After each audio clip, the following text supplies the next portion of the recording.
This podcast is brought to you by Progressive. Most of you aren't just listening right now.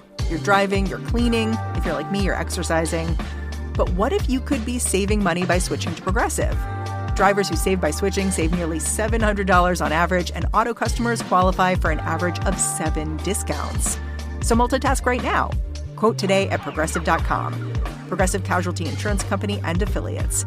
National average 12-month savings of $698 by new customers surveyed who saved with Progressive between June 2021 and May 2022. Potential savings will vary. Discounts not available in all states and situations.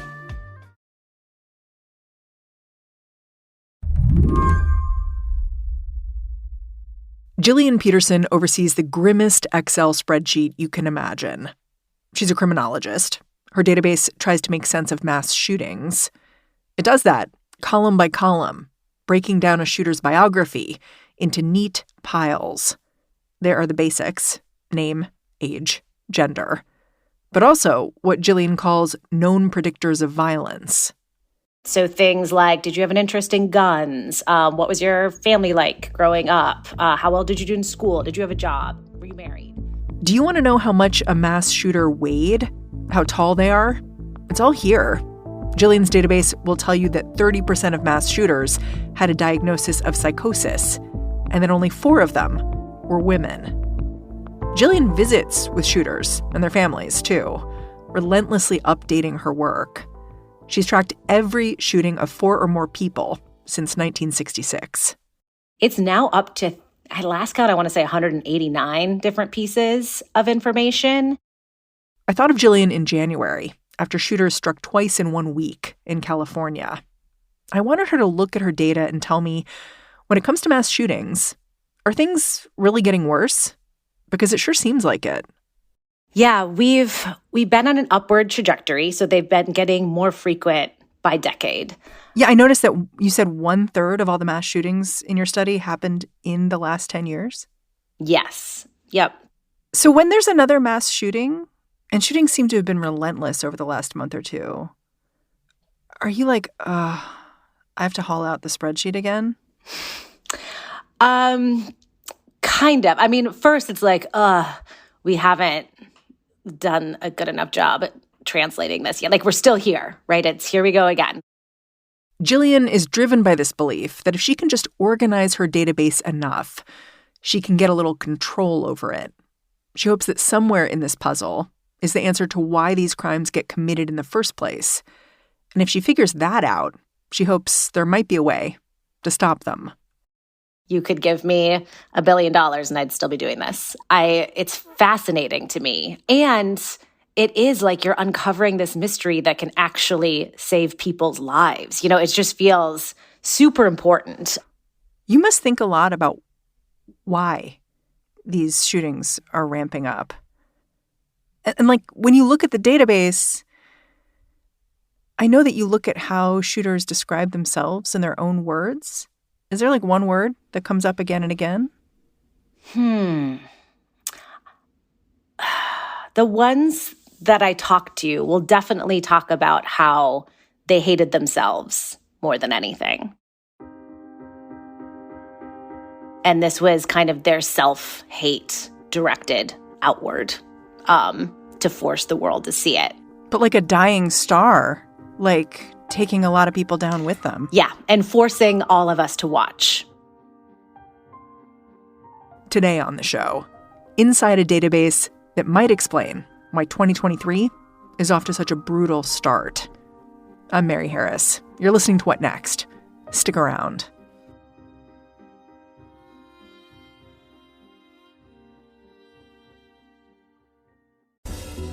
This episode of What Next is brought to you by Season 3 of The Relentless, a podcast from Slate Studios and Century 21 Real Estate. If you're an entrepreneur, you know just how challenging it can be to run a business. It can feel like there are insurmountable hurdles at every turn. So, how can you cut through the noise and use those obstacles as fuel for new opportunities? This season of The Relentless teaches you how to move fearlessly. Join author, entrepreneur, and returning host Kristen Meinzer as she talks to everyone from athletes to CEOs who share how they have used strength and motivation to find success in the face of adversity. be sure to check out the first episode, where you'll learn how venture capitalist and author Catherine Finney became one of the first Black women to have a successful 7-figure startup exit. Whether you work in sales or are simply interested in what it takes to transform fear into inspiration, The Relentless will inspire you to take that leap and move fearlessly. Season 3 of The Relentless is out now. Listen and subscribe wherever you get your podcasts. This podcast is brought to you by Progressive Insurance. Most of you listening right now are probably multitasking.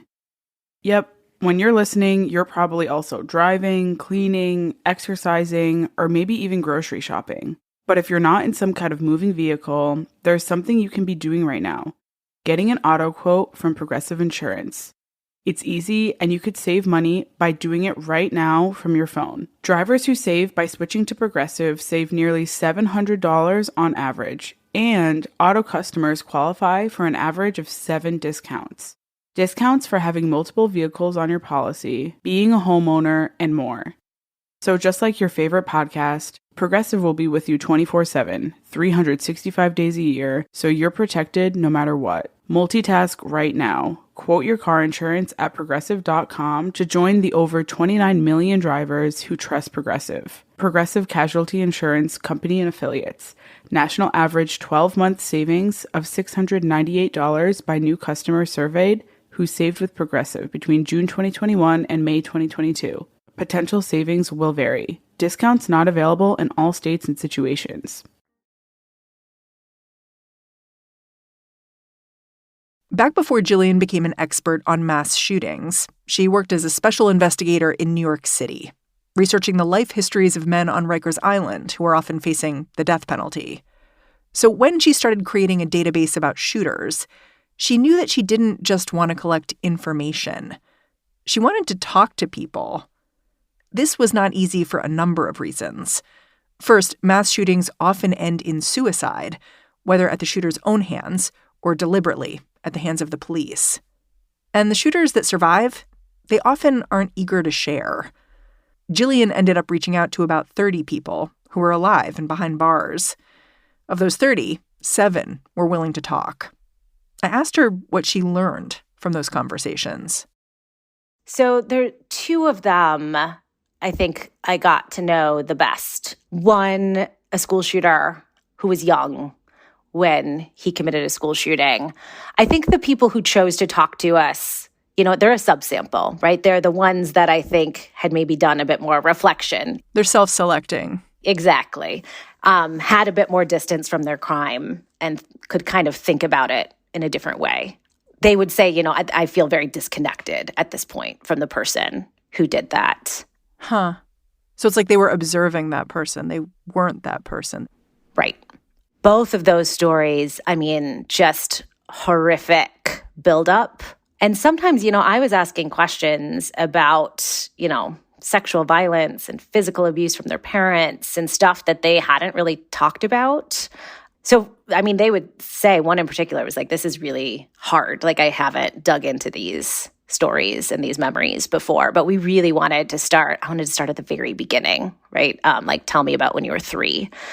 And then they were these horrific stories of kind of pain and anger and depression and hopelessness and suicidality, multiple suicide attempts, and getting to this point of hopelessness that then turned into real anger and just whose fault is it? But everybody who I talked to, it was planned to be a final act, right? It was planned to be a suicide. They just ended up in prison. Yeah. Eventually, I know you began thinking of these kinds of mass shootings as driven by despair, something more than just anger or trauma, or maybe just an accumulation of anger and trauma. When you started thinking about these events in that way, did you surprise yourself? Or were you expecting that? I was not expecting that. I didn't know what I was expecting, but I hadn't thought of these as despair crimes. Why not? They feel so deliberate, right? Like Who does that? Who does something this horrific, but in a way that makes their name make these flashy headlines? I didn't think that I was going to uncover that kind of despair and anguish that seems to be pretty universal at the core of these. You thought about these as narcissistic crimes, maybe.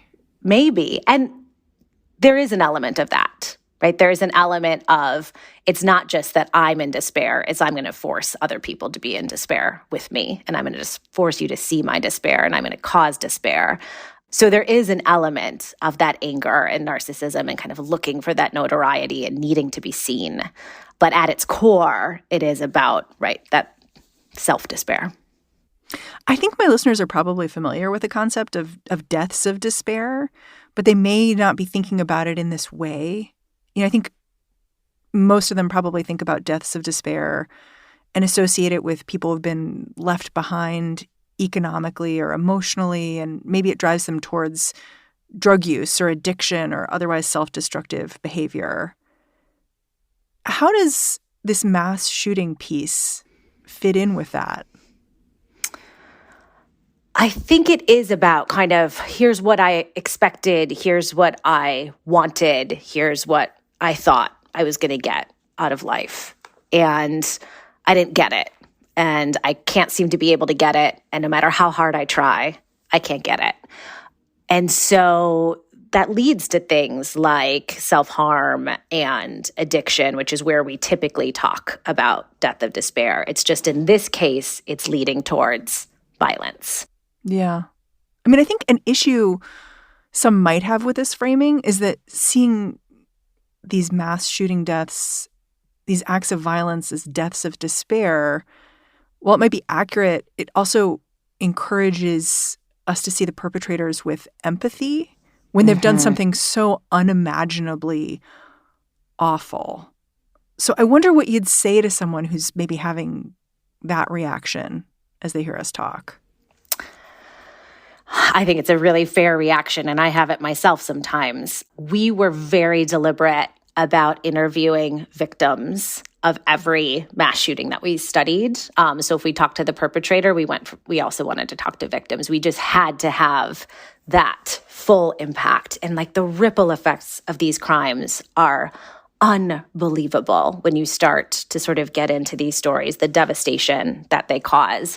And so in no way, I think, does our research try to say perpetrators aren't responsible or, they're the victims themselves. It's not about that.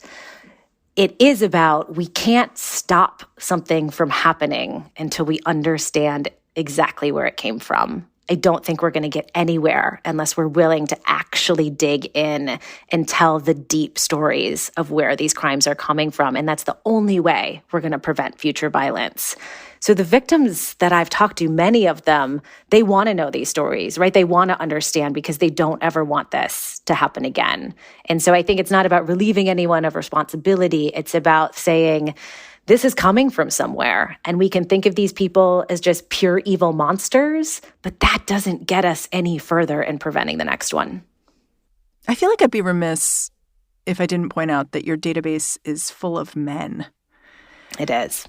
And I wonder how you think about that, like the role of gender in this sense of despair that you're chronicling. Yeah, I mean, I could talk about this for a couple of hours, but I think there's a number of things happening there. I mean, I'm a psychologist, right? And so we know very generally that you can kind of externalize your despair or you can internalize your despair.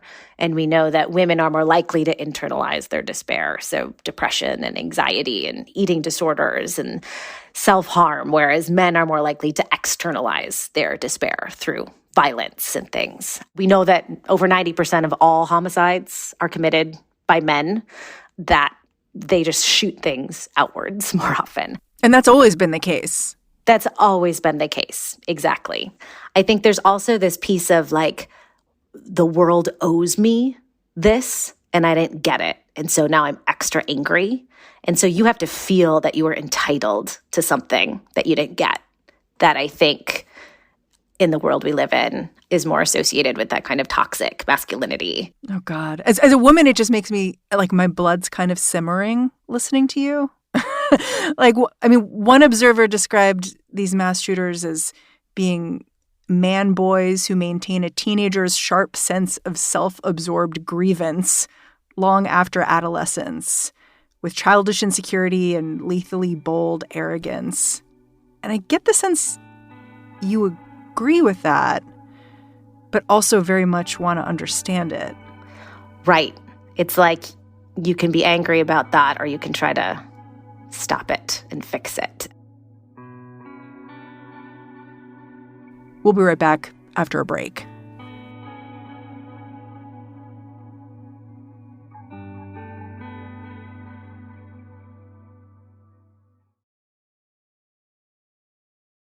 I want to go through exactly what your database has found in terms of what we know about shooters and how it might help prevent violent incidents from occurring. I'll just go through, you have kind of a top 5 list of what you've found. You found shooters are often insiders, especially at a school or a workplace. They're people who are familiar to where they are, that they're in crisis. So they're having mental health issues and are often suicidal and showing suicidal ideation. They often study other shooters and leak their plans to other people.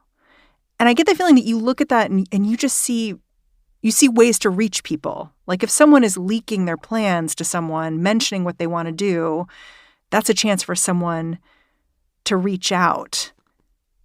But when I look at the data, it just seems like the shootings keep happening. So where are we going wrong here? It's a good question. So this idea that perpetrators are insiders, I think really requires a shift in thinking. For the last 20 years since Columbine, it's been all about heightened security and metal detectors. Hardening the school. Yes, harden.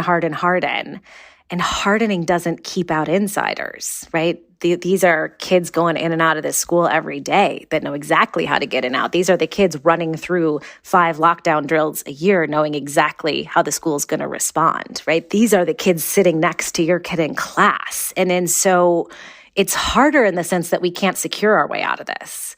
But it's easier in the sense that these are kids that we see every day, and where you can notice changes in behavior, and when we can catch leakage. It's something like 90% of K through 12 school shooters are telling other people that they're going to do this ahead of time. We studied cases where 50 kids knew it was going to happen and nobody told an adult.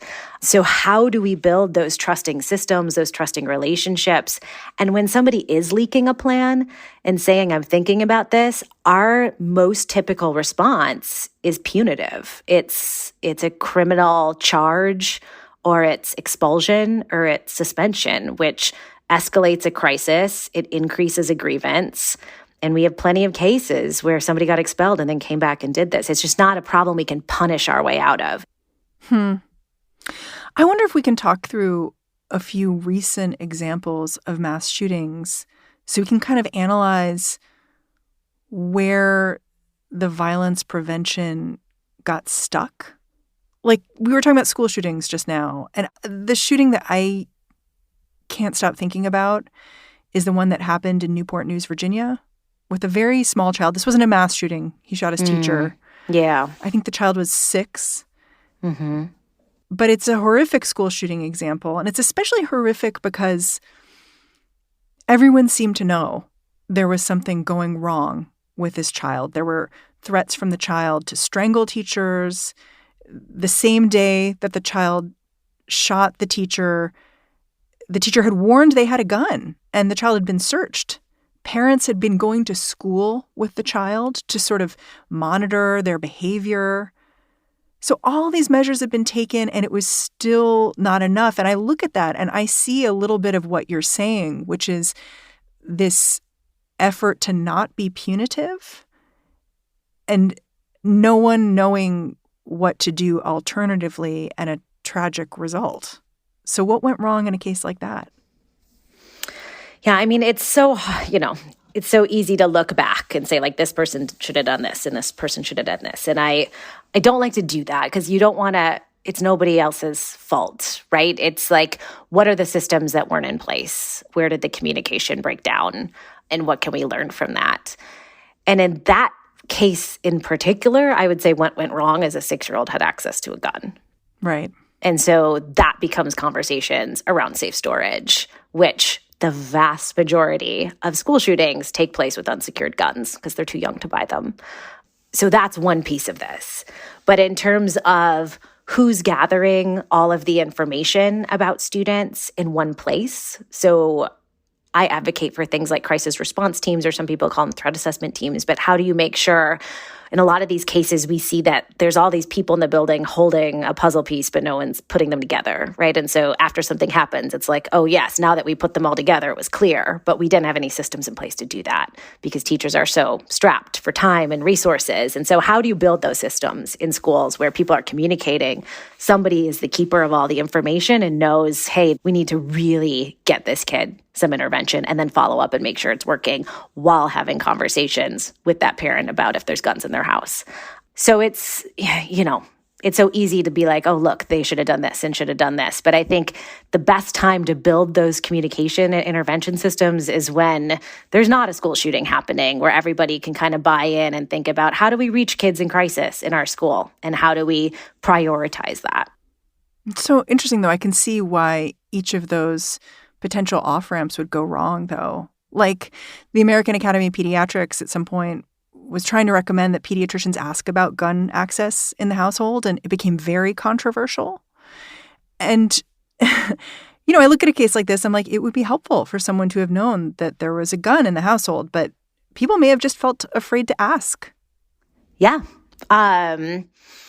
Which that's something we have to work on, right? How do we have those conversations in a way that keeps parents engaged and feeling comfortable and unjudged, but make sure that they have the resources that they need and want to keep weapons secure? Research like Jillian's is often cited as a justification for buzzy interventions, especially in schools. Things like universal trauma screenings or curriculums that focus not just on academic concepts, but social emotional learning.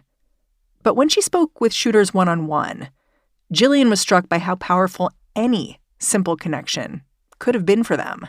One question I would always ask is there anyone who could have stopped you? And they always would say yes. One I remember said, I think actually anyone could have stopped me, but there was no one. Anyone? Anyone. And that's a theme when we've studied averted shootings too, people who even went to school with a gun in their backpack and changed their mind. It was a human connection. It was somebody getting them through that moment, getting them a tiny bit of hope, getting them off the edge, right? And connecting with them enough to get them out of it. Seems so hard to mechanize, though. Yeah, it is. I now very much believe that everybody should be trained in crisis intervention, right? Like how to spot the signs of a crisis, how to engage with somebody, what to say, what to do with your body, how to de-escalate people, how to connect with resources. That type of training to me is just as important as something like CPR, right, in terms of saving lives. And through this research, I feel like I've identified over 30 different potential prevention strategies. None of them are perfect. There is problems with every single one of them, right? There is not one thing. But when you start layering those things on top of each other, we use a Swiss cheese model, right? They all have holes, but when you start layering on top of each other, that's when you start seeing holes covered up. So it's not like each one of these things is imperfect, so we do nothing. It's like each thing is imperfect, so we do all of it. Yeah. It's funny because when a shooting happens, I often hear Republicans repeat the same mantra that, we need better mental health care, often instead of something like gun control. I get the sense you'd say, like, yeah, they have a point. We need better mental health care. We need a more robust system here. Yeah, I think something really unfortunate in our public conversations around mass shootings is that we've pitted gun control and mental health care against each other. We absolutely need both of those things desperately bad. We have people in a state of crisis who want to hurt someone else or others.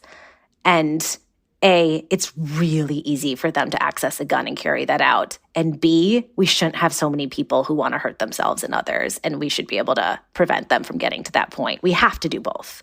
Those are not contradictory things. They're absolutely complementary.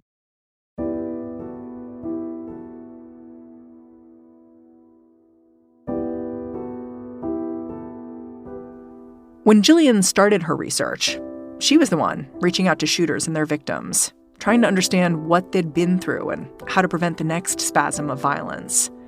But now, years into her project, she finds people connected to mass violence often track her down.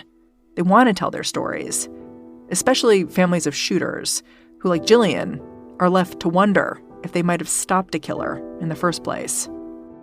And I remember one mom saying, like, I can't even give myself permission to grieve that he died in this, because he caused so much other death. And it's just so awful and it just the ripple effects of the tragedy. And I never thought about like siblings of perpetrators who can never get a job again, because when you Google their name, that's all that comes up. And a lot of people go into hiding and change their names, and just lives forever changed. And again, not to say that there are more victims than the people who died, and those families, my God, those stories are so heavy. It's just the amount of tragedy that comes out of these is so overwhelming. How do you keep from being overwhelmed by it, from being totally upended? Sometimes I can be. Like when I was deep in interviews for this project, I was too deep. So I think taking lots of breaks and stepping away from it. Also, to me, the fact that these perpetrators who have done the worst, most horrible things you can imagine were once these 4-year-olds who were okay, right? It's like it's not just pure evil. It's a pathway that we have to disrupt. And I think there's hope in that for me. I didn't run into anyone or talk to any perpetrators where I was like, this is just a purely evil person who is on this world to do this. Like, these were people who could have gone in different directions. And I guess that keeps me hope. Do you feel like you'll see that path disrupted, like in your lifetime? I sure hope so. I don't know, though, but I hope so. Jillian, I'm so grateful for your time. Thanks for the research you do. Absolutely. Thank you. Jillian Peterson is an associate professor of criminology and criminal justice at Hamline University. She's also the co-author of The Violence Project, How to Stop a Mass Shooting Epidemic. All right, that's our show. What Next is produced by Elena Schwartz and Madeline Ducharme. We are getting a ton of support right now from Anna Phillips, Jared Downing, and Laura Spencer. We are led by Alicia Montgomery, with a little help from Susan Matthews. Ben Richmond is the Senior Director of Podcast Operations here at Slate.